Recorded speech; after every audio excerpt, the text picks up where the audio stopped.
No mention of ethnicity, no mention of bias against white people. We do not want his death to be used to create further division, hatred or tension.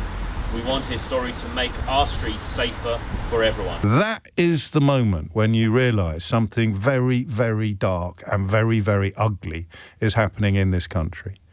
Because they are ignoring the express wishes of a dead boy's father and jumping instead upon a bandwagon assembled by various bigots and criminals and pretending to believe that being white in this country somehow marks you out for negative discrimination. I think it's time somebody pointed out that the suggestion, or indeed the insistence, that what happened to Henry Nowak happened because of the colour of his skin or the colour of his perpetrator's skin is right now entirely without foundation.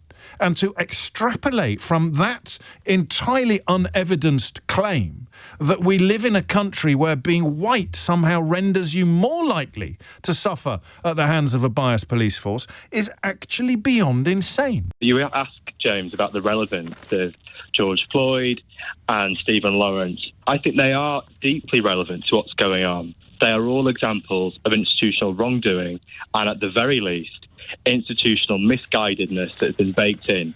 And in this moment... How has it been baked in?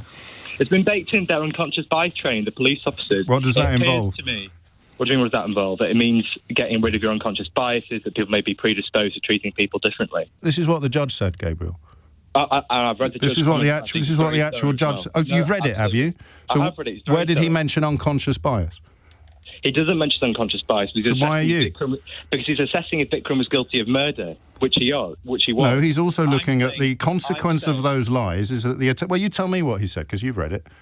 Well, I've read bits of it. He doesn't mention. Well, tell me what this bit says. Another consequence of those lies is that the attending police officers honestly believed that there were reasonable grounds for suspecting Henry had committed an offence and arrested him with the consequences. This is fantastic. You haven't read it and you don't care what he said. What about what Henry's father said? We do not want his death to be used to create further division, hatred or tension. This is not a case about Sikhism. This is not a case about racism. This is a case about murder.